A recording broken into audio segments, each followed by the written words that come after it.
ছাত্ৰ ছাত্ৰীসকল আজি আলোচনা কৰিম ক্লাস 6 অনুশীলনী 3 ডিৰ 10 নম্বৰ প্ৰশ্নৰ পৰা। ইয়াৰ আগৰ ভিডিঅত আমি 1 ৰ পৰা 9 লৈ আলোচনা কৰিছো। আজি আলোচনা কৰিম 10 নম্বৰ প্ৰশ্নটো। এতিয়া 10 নম্বৰ প্ৰশ্নটোত কি কৈছে, এটা শ্ৰেণীৰ ছাত্ৰ ছাত্ৰীবোৰক ক্ৰমে 3 জনীয়া 4 জনীয়া 5 জনীয়া আৰু 6 জনীয়া সৰু সৰু গোটত ভাগ কৰিব পাৰি। কাৰণ এটা শ্ৰেণীৰ ছাত্ৰবোৰক এনেকুৱা গোটত ভাগ কৰিছে। এটা গোটত আছে 3 জন, এটা গোটত 4 জন, এটা গোটত 5 জন, এটা গোটত 6 জন। কৈছে শ্ৰেণীটোত অতি কমেও কিমানজন ছাত্ৰ ছাত্ৰী থাকিব লাগিব। এতিয়া শ্ৰেণীটোত এনেকুৱা যদি ভাগ কৰে, শ্ৰেণীটোত ছাত্ৰ ছাত্ৰীৰ সংখ্যা কিমান হ'ব আমি হেতু ওলাব লাগে।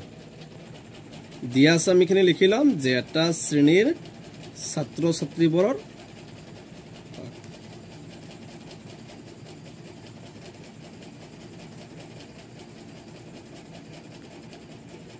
এটা শ্ৰেণীৰ ছাত্ৰ ছাত্ৰীবোৰৰ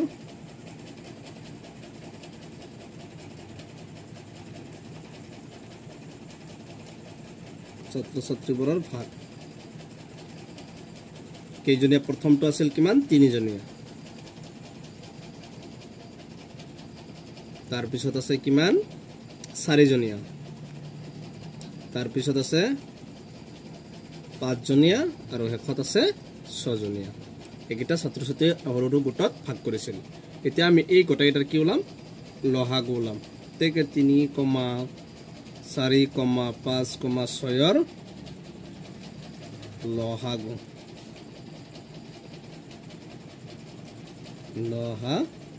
সমান। আমি লহাগু এটা ওলাই লওঁ 3, 4, 5, 6। ইয়াত একে সংখ্যা দুটা, সম্পৰ্ক দুটা যাব লাগিব। দুটা কিহেৰে যাব, এইটো 3 ৰে যাব, এইটো 3 ৰে যাব, এইটো 2 ৰে যাব, এইটো 2 ৰে যাব। প্ৰথম 3 দি কৰি লওঁ।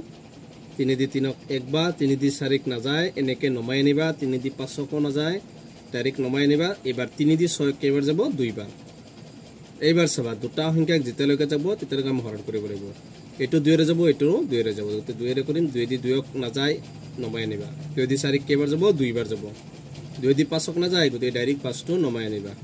তাৰপিছত এবাৰ 2 দি 2ক কেইবাৰ যাব একবাৰ। এই লহাগু মানে কি, আমি বাহিৰৰ গোটেইকেইটা পূৰণ কৰিম। কি কি আছে, 3 আছে, 2 আছে পূৰণ, আৰু কি আছে তলত 1 পূৰণ 2 পূৰণ 5 পূৰণ 1। আমি এই বাহিৰৰ গোটেইকেইটা এতিয়া লিখিছোঁ। এতিয়া আমি এইকেইটা পূৰণ কৰিম। চাবা 3 2 গুণ 6, 6 1 গুণ 6, 6 2 গুণ 12, 12 5 গুণ 60, 60 লগত 1 পূৰণ কৰিলে কিমান হ'ব 60। এতিয়া আমি লহাগুটো কিমান পাইছোঁ 60। এতেকে আমাক কি কৈছিল, শ্ৰেণীটোত অতি কমেও কিমানজন ছাত্ৰ ছাত্ৰী থাকিব লাগিব। আমি লিখিম এতেকে শ্ৰেণীটোত অতি কমেও কিমানজন হ'ব 60 জন ছাত্ৰ ছাত্ৰী থাকিব লাগিব। ছাত্ৰ ছাত্ৰী থাকিব লাগিব। তাৰ আমাক সুধিছিল যে শ্ৰেণীটোত অতি কমেও কিমানজন ছাত্ৰ ছাত্ৰী আছে।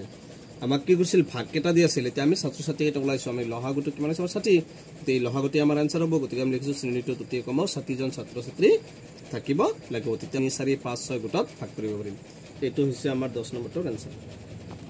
11 নম্বৰ প্ৰশ্নটোত কৈছে 2 3 4 5 6 আৰু 7ৰে বিভাজ্য হোৱা একক 10 শতক হাজাৰ 10,000ৰ ওচৰৰ দুটা সংখ্যা নিৰ্ণয় কৰা। এতিয়া আমাক কৈছে এই 6টা সংখ্যাৰে বিভাজ্য হোৱা 2 3 4 5 6 7 এই 6টাৰে বিভাজ্য হোৱা, আৰু কৈছে 10,000ৰ ওচৰৰ দুটা সংখ্যা আমাক নিৰ্ণয় কৰিব লাগে। প্ৰথমে আমি কি কৰিম, 2 3 4 5 6 7ৰ লহাগু ল'ম। 2 3 4 5 6 আৰু 7ৰ লহাগু ল'ম। এতিয়া প্ৰথমটো 2 আছে, আমি 2ৰে কোনকেইটা চাই লওঁ। 2ৰে 2ক যাব একবাৰ, 2ৰে 3ক নাযায়, নমাই আনিবা। 2ৰে 4ক কেইবাৰ যাব 2 বাৰ। 2ৰে 5ক নাযায়, 5টো নমাই আনিবা। 2ৰে 6ক কেইবাৰ যাব 3 বাৰ। 2ৰে 7ক নাযায়, 7টো নমাই আনিবা। এবাৰ চাবা একে সংখ্যা দুটা কিহেৰে যাব, 3ৰে যাব, 3 দুটা আছে, 3 দি চাবা। 3 দি 1ক নাযায়, 1টো নমাই আনিবা। 3 দি 3ক একবাৰ, 3 দি 2ক নাযায়, নমাই আনিবা। 3 দি 5কো নাযায়, এনেকে নমাই আনিবা। 3 দি 3ক কেইবাৰ যাব একবাৰ, 3 দি 7ক নাযায়, 7টো নমাই আনিবা। এবাৰ একে সংখ্যা দুটা আমি একে সংখ্যাৰে হৰণ কৰিব নোৱাৰো। গতিকে আমি একটাই হল তলা গতি আমি এতে লিখিম 2, 3 4 5 6 আৰু 7ৰ লহাগু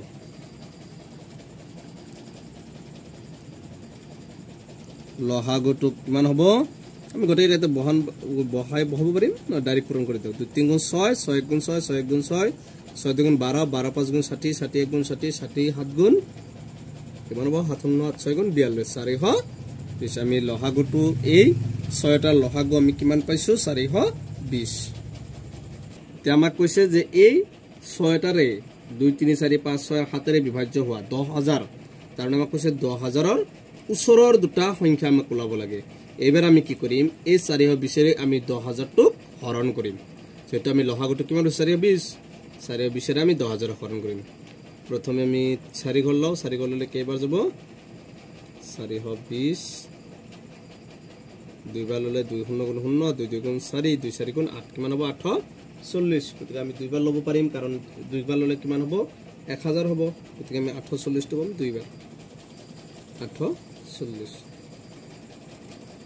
0 এক ধাৰ কৰা 10ৰ পৰা 4 গলে 6 এত থাকিল কি আমি এক ধাৰ কৰিছো এতে কি আছে 9 9ৰ পৰা গলে 1 এতে কি আছে 0 এবাৰ এই 0 টো নমাই আনিবা এবাৰ 4 পিছৰে 16 হক 4 বাৰ না যায় 4 4 গুণ 16 যেতে 20 আছে গতে না যায় 3 বাৰ যাব 3 বাৰ গলে সবা 3 0 গুণ 0 3 2 গুণ 6 3 4 গুণ 12 বিয়োগ কৰা 0 10ৰ পৰা 6 গলে 4 আৰু এতে কি 5 5ৰ পৰা 2 গলে 3 গতিকে আমাৰ বাকি থাকিল কিমান 340 আৰু ভাগফল কিমান হল 23 এতেকে আমি লিখিম এতেকে কি আছিল সংখ্যা কিটা 2 3 4 5 6 আৰু 7ৰে কি কৈছিল বিভাজ্য হোৱা না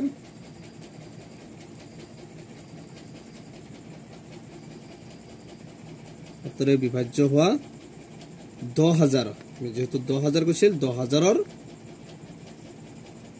ওচৰৰ এটা সংখ্যা দুটা সংখ্যা ওলাব দিছে আমি প্ৰথমে এটা সংখ্যা ওলাই লওঁ ওচৰৰ এটা সংখ্যা হ'ব সমান কিমান হ'ব আমি কি কৰিব লাগিব এই 10000 আছে আমাক 10000 টো বহাবা একদম মনোযোগ দিব লাগিব 10000 ৰ পৰা যেটো আমাৰ কি ওলাইছে ভাগশেকটো কি 10000 ৰ পৰা ভাগশেকটো তোমালকে কি কৰিবা মাইনাস কৰিবা 10000 ৰ পৰা ভাগশেকটো মাইনাস কৰিম আমি চাবা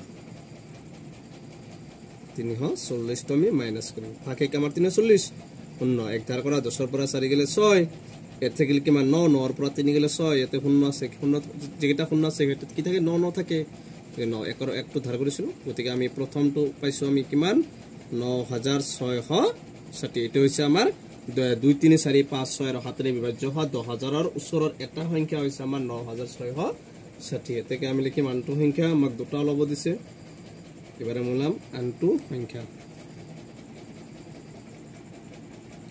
গতিকে আমি প্ৰথমটো ওলাতে মনোযোগ দিও প্ৰথমটো ওলাতে আমি কি কৰিছিল এই 10000 যেহেতু 10000 ওচৰৰ কথা কৈছে 10000ৰ পৰা আমি 340 টো কি কৰিছো মাইনাস কৰিছো মাইনাস কৰি যেটো আমাৰ ভাগফলটো এই 10000ৰ পৰা মাইনাস কৰি আমি যেটো পাইছে এটো হৈছে আমাৰ এটা সংখ্যা এবাৰ আমি আনটো সংখ্যা ওলাতে কি কৰিব লাগিব এবাৰ চাবা যে আমি কি কৰিব লাগিব এই যেটো আমি এটা সংখ্যাটো লিখি লবা আগত এটা সংখ্যাটো আমি কিমান পাইছো 9660 যোগ এটোৰ লগত কি কৰিবা তোমালকে যেটো আমি লহাগু পাইছো এটা সংখ্যাৰ লগত লহাগুটো আমি কিমান পাইছিলো 420 এই 420 টো এবাৰ যোগ কৰিবা যোগ কৰিলে তোমালকে আনটো সংখ্যা পাই যাবা কি হ'ব 9660 লগত 420 টো যোগ কৰিব লাগে 0 6 2 8 9 6 4 কিমান 10 ৰ 0 হাতত 1 9 9 1 10 কিমান হ'ব 10080 এটো হৈছে আমাৰ আনটো সংখ্যা যেটো আমাক দুটা সংখ্যা ওলাব দিছিল ঠিক আছে আমি প্ৰথমে এটা সংখ্যা ওলাইছো এটা সংখ্যা ওলাতে আমি কি কৰিছিল 10000 ৰ পৰা আমি ভাগশেকটো মাইনাস কৰিছো মাইনাস কৰোতে আমি এখিনি পাইছো আৰু আনটো সংখ্যা ওলাতে আমি কি কৰিছো প্ৰথম সংখ্যাটো লিখি লৈছো প্ৰথম সংখ্যাটো আছিল এখিনি 9660 যোগ আমাৰ লহাগু কিমান আছিল 420 টো যোগ কৰিছো আমি কিমান হৈছে 10080 তে এটো হৈছে আমাৰ 11 নম্বৰটোৰ আনসাৰ গতিকে আজিৰ ভিডিঅ'টো এইখিনি তোমালোকে ভিডিঅ'টো ভাল লাগিলে লাইক কৰিবা এণ্ড শ্বেয়াৰ কৰিবা এণ্ড ছাবস্ক্ৰাইব কৰিবা